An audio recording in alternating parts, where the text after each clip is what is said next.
Tangible Holy Grail relics. Throughout the Camino de Santiago, from France to Spain, we find the legends of numerous grails that have found their way into churches, monasteries, and holy places. The legends and stories that accompany these grails are varied and do not match up, especially seeing that there are over 100 grails in European churches that claim to be the authentic cup used by Jesus at the Last Supper. This pathway of the Camino de Santiago, the way, is also a beautiful example of the way that Christianity was spread from the east of France to the west of Spain.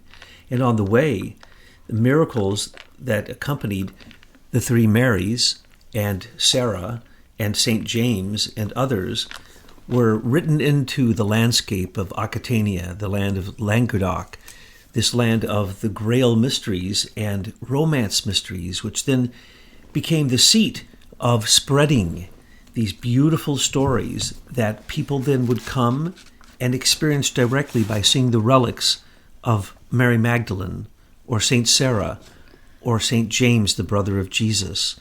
And as they walked this pathway, which many times, as many as 50% of the people who went on that pathway died on the pathway, on that way, that quest, that Via Dolorosa, that way of suffering. An amazing thing that still exists to this very day.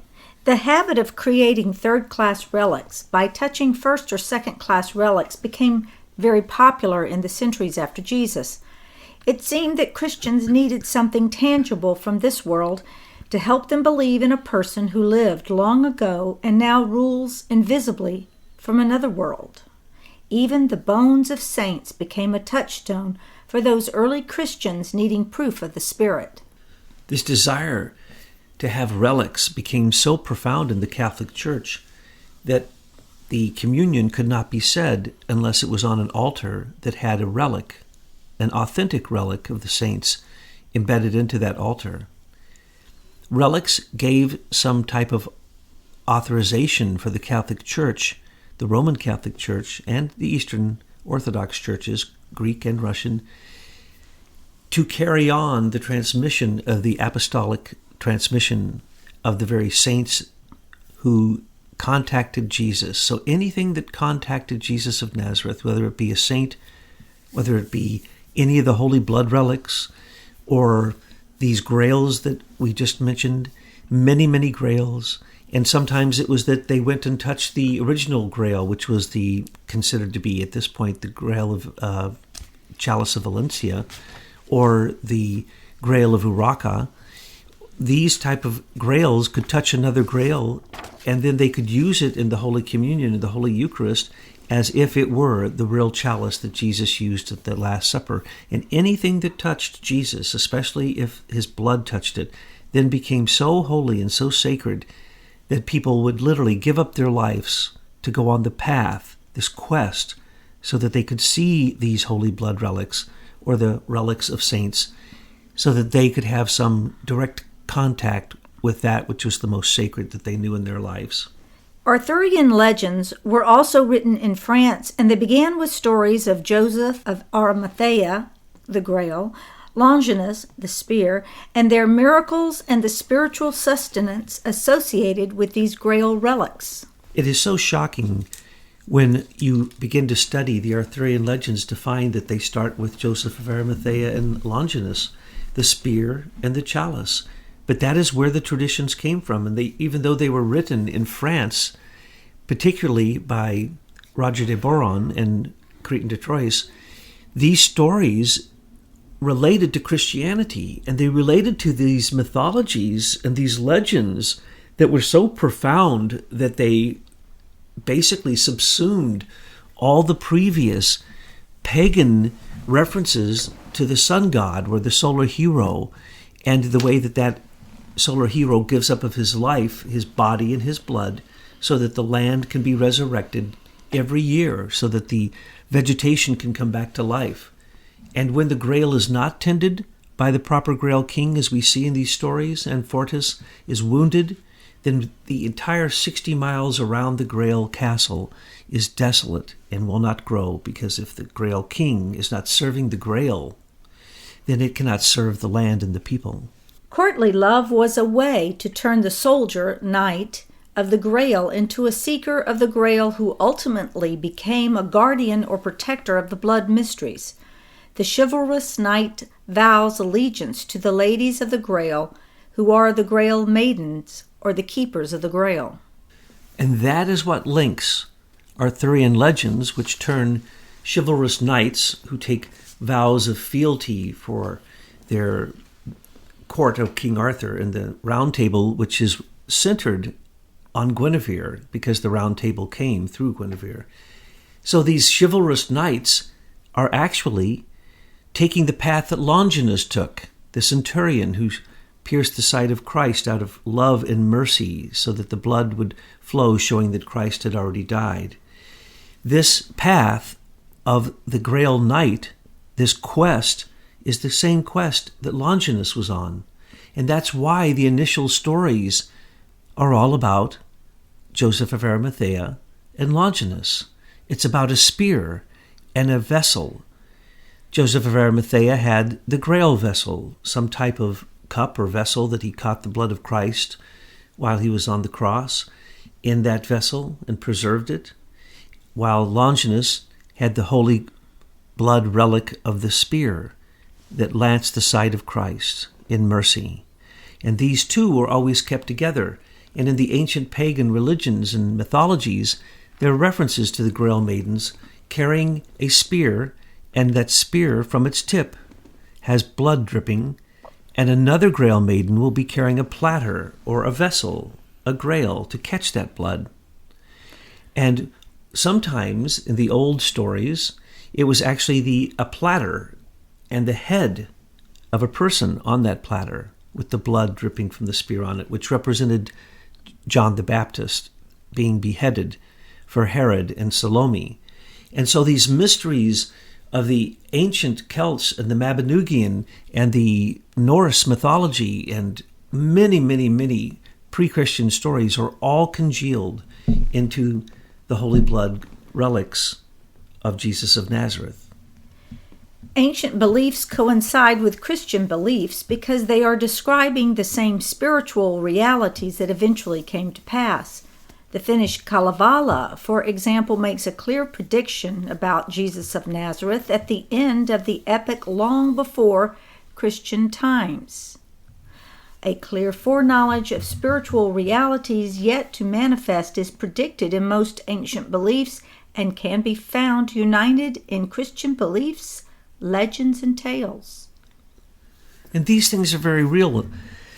People don't quite grasp the reality of the clairvoyance that the ancient people had. And when they wrote their stories down, they weren't just stories, they were realities. For instance, St. Bridget, the Irish saint, she was also previously a Celtic goddess. But at the moment of the birth of Christ, she was so clairvoyant that she went in one of her bodies to Palestine to help nurse and take care of Jesus of Nazareth. Well, those were realities. That wasn't a myth.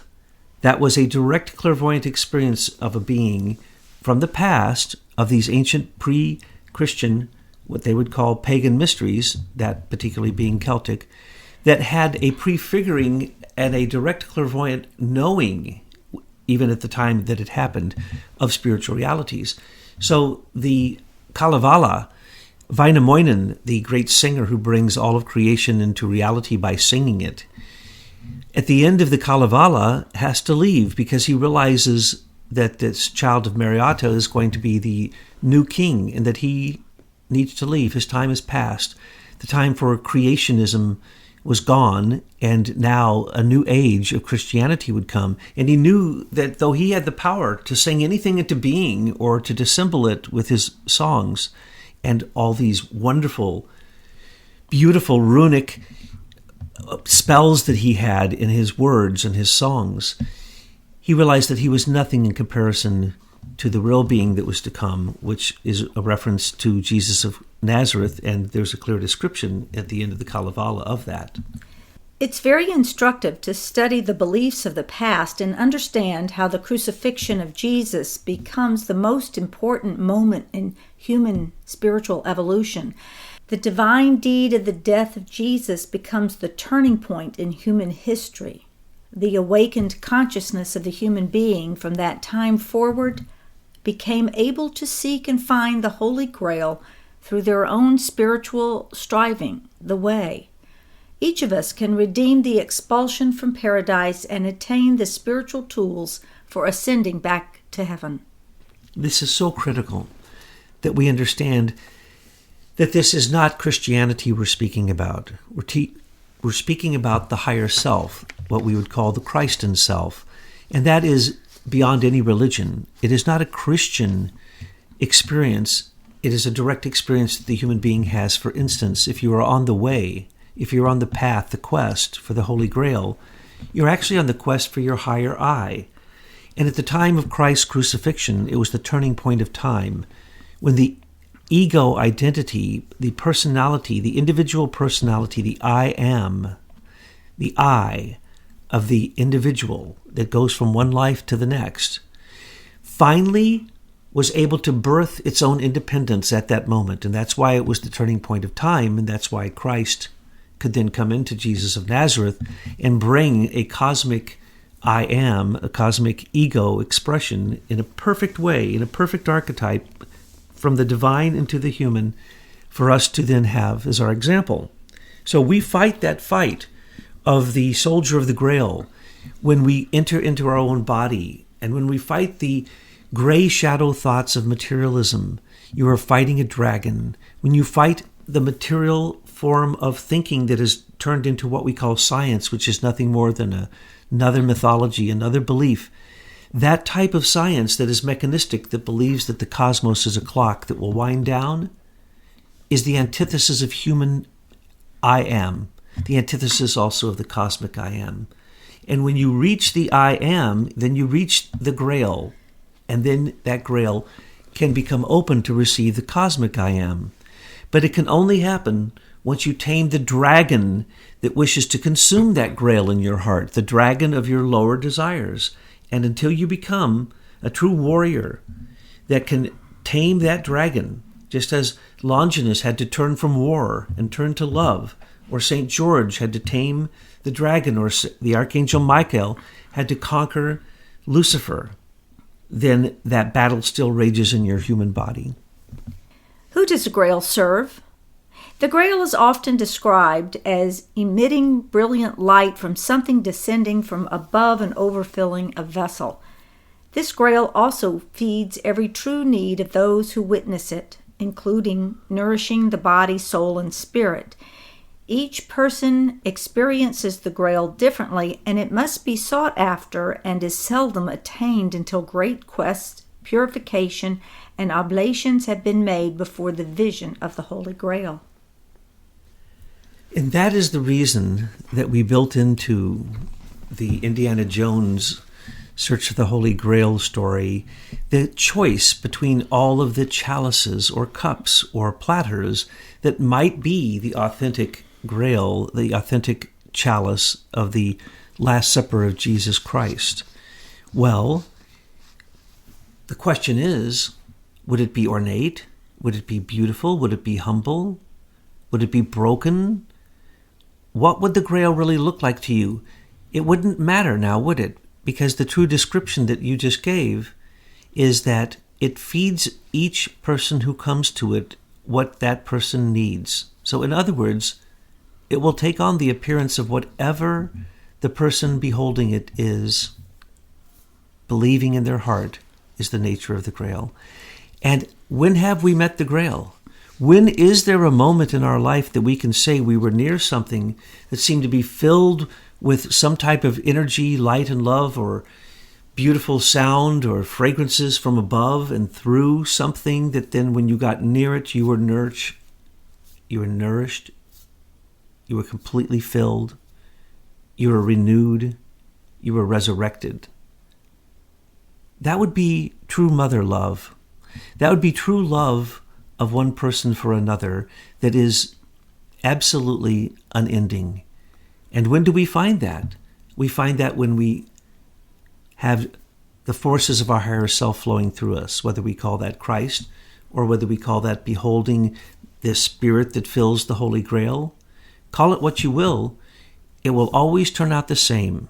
It will be overflowing love that just is beyond what a human believes they can hold. What I would call, or the Buddhists call, mother love.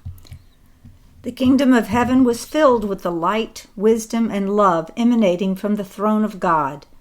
The throne was so brilliant that few could look upon its splendor and glory. All the hierarchies of the angels gathered around the throne to receive nourishment and bask in the magnificence of God. No angel, no matter how high, could rise to the full glory of God's throne and its magnificence. We keep drawing the connection between the fall from heaven and the Garden of Paradise because both of them are really paradisical for the beings who were there. With the Garden of Eden, it was a little less dramatic and divine, as it were, and cosmic. But what we see is the same thing. We say fall. We see a throne in the heavens that provides all that is necessary, like this Holy Grail image, like what we just called Mother Love, or the all-seeing eye, or the eye that turns in all directions and sees all things. This throne of God. Well, the throne refers to the beings of the hierarchy, actually, the exousiai, the beings of form, the Elohim. And so when we talk about the thrones and the emanation from the throne, this is actually a hierarchical rank.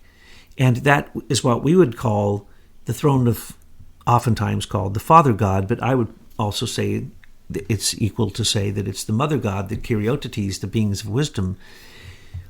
But the throne is like the Grail. And the holy Garden of Eden, which was prepared for mankind, had in the center of it the tree of life. And that tree was not defiled. And the throne was not defiled. It was the tree of knowledge of good and evil that the serpent, that Lucifer, brought the human being into a fall in relationship with. It was Lucifer trying to sit upon the throne of the Father God, or this all-seeing eye, because he believed that he should sit on that throne. And the legends say it's because he would not acknowledge the divinity that the throne had put into human beings. So we, in our heart, have the same exact divinity as that throne, or as the tree of life. The tree of life was a brilliant, living fountain of nourishment that was unending. This Garden of Eden and its tree of life are a paradisical imagination of a living and conscious Holy Grail. Adam and Eve were complete and satisfied with the nurturing provided to them in the Garden of Eden. And that same exact Garden of Eden is in the human being, in every cell of our body. It is also in every choice that we make. It's also found in every perception that we have. Once we are awakened and we eat of the fruit of tree of knowledge of good and evil, we then become like unto the gods and have the choice to re-enter paradise and to eat of the fruit of the tree of life, because we from the beginning had that imprinted into us when the throne and the beings in heaven decided that the human being should be created and someday should be like unto gods. The quest for the Grail is the slow and steady path to claim our inheritance to someday sit upon the throne rightfully as the Grail King or Grail Queen.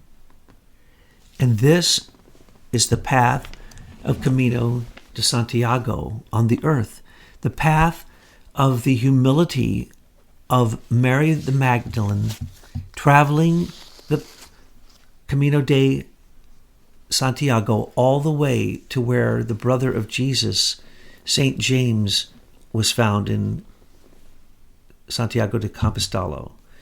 And this path, this way, whether it be from a soldier to a Grail maiden who carries the spear and the Grail vessel, or whether it be a Grail king or a Grail queen that sits upon the throne so that the land can be nurtured and can be blossoming with love and life and renewal at all times. That path from the soldier who had to struggle with the dragon to the king or queen of the Grail is the path to our higher self. It is the path back into Eden. It is the path back into the divine, where we then can, once again, take the throne that was prepared for us.